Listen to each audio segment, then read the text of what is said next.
Welcome to the Delmarva Almanac. Each week we connect you to the best of Delmarva. Like other almanacs, our aim is to tell you a little bit about our past, our present, and events in the near future. I'm your host, Dana Kester McCabe. We have just this week celebrated Martin Luther King Jr. Day, which has become known as a National Day of Service. It's interesting to note how many people from Delmarva have had a profound impact on the early civil rights movement. We all know about Harriet Tubman and Frederick Douglass. In fact, there are several more Delmarvans I could tell you about. But today I will concentrate on two gentlemen born into colonial slavery here. Absalom Jones and Richard Allen had similar backgrounds. Their paths led them to Philadelphia, where they became friends and went on to found the African Methodist Episcopal Church. Absalom Jones was born on a plantation near Cedartown in Sussex County, Delaware, November 7, 1746. As a teen, his family was separated and then sold, with all but Absalom being sold to different plantations. Absalom's owner was a merchant who moved them to Philadelphia, where he was allowed to go to school and eventually to marry Mary King, the slave of a neighbor. Absalom was an enterprising and ambitious young man. He raised enough money to purchase his wife's freedom and eventually his own. They took the surname of Jones and remained active in the nearby St. George's Methodist Church. This was an evangelical offshoot of the Anglican Church and one of just a few interracial congregations in the city.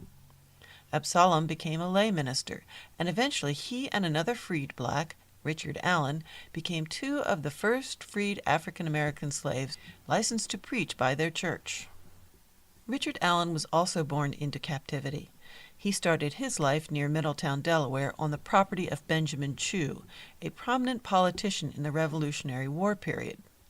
Richard was very bright as a child, and Chew recognized his potential. So he sold him and the rest of his family to his neighbor, Stokely Sturgis, who would give him the freedom and time to learn to read and write. Unfortunately, Richard's family was also split apart, with some members being sold away. At the age of 17, Richard and those of his siblings who were still there began attending the local Methodist Society meetings, which was welcoming to slaves and freed blacks. He's also listed on the rolls of the Continental Army during the Revolution as a non-combatant. Richard was something of a prodigy because he began preaching at an early age. This did not go over well with area slaveholders, but he was further encouraged when a traveling preacher named Reverend Freeborn Garretson began to travel the Delaware circuit. He was a former slave owner who advocated the abolition of that terrible institution. He convinced Stokely Sturgis of the sinfulness of owning slaves, so Stokely gave his the opportunity to earn enough money to buy their freedom. By 1780, Richard did just that and took the name of Allen. Richard married a woman named Flora, who worked tirelessly with him in his ministry. He was ordained as a Methodist minister in 1784 and moved to Philadelphia. Sadly, he and Flora did not have any children, and she died in 1801 after a long illness. He was married a second time to Sarah Bass, who also shared his zeal for the work of the church. Their home became a stop on the Underground Railroad. But let's go back a bit to talk about the founding of their church. It's not exactly clear when Richard and Absalom met. Absalom had moved to Philadelphia in 1762, more than 20 years before Richard. He was also 14 years older than his friend. It's likely they met at church and that he served as a sort of mentor and helped Richard get adjusted to life in the big city, introducing him to other prominent black activists. In 1786, they became disenchanted with the white church that had first allowed them to become part of their congregation. Officials at St. George's began to enforce segregation of the church, literally pulling praying people off their knees. Within a year, Richard and Absalom decided to split from their church altogether and start their own.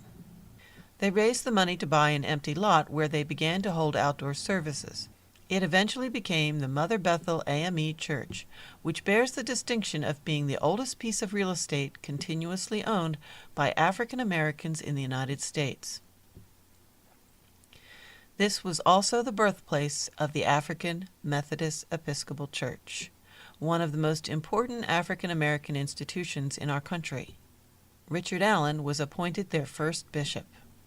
It was also at that time that Richard and Absalom, along with others, organized the Free African Society.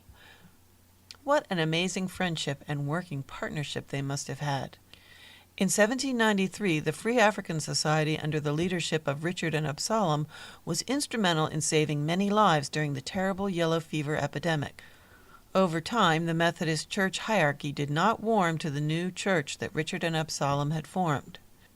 They repeatedly tried to interfere. Richard turned to the courts and successfully argued a case for their independence in 1807 and again in 1815. In 1830, Richard presided over the first convention of the people of color, which further helped free blacks to organize politically and advocate for the abolition of slavery. Absalom and Richard, with the help of their families and friends, gave form to a movement that was crucial to our country. Their extraordinary friendship was dedicated to helping others to attain their freedom. Both are honored with historical markers at their places of birth in Delaware. And now, Bishop Richard Allen will be honored with a commemorative stamp issued by the U.S. Postal Service.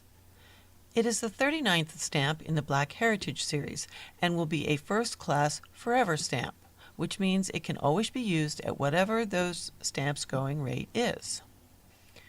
There will be a ceremony to mark the occasion at Richard and Absalom's beloved Mother Bethel AME Church at 6th and Lombard Streets in Philadelphia at noon on this coming February 2nd, 2016. Find out more about this topic through our links at delmarvaalmanac.com/history. Well, that's all for this edition of the Delmarva Almanac. We'd like to thank our community partners, the Friends of Delmarva Public Radio, the Community Foundation of the Eastern Shore, and underwriters, eatdrinkbuyart.com, for their help in bringing this program to you, our audience. Our theme music was provided by Brightside Studio. This show has been a Moonshell production. Thanks for listening. Until we meet again, may the rhythms and tides of Delmarva bring you good fortune.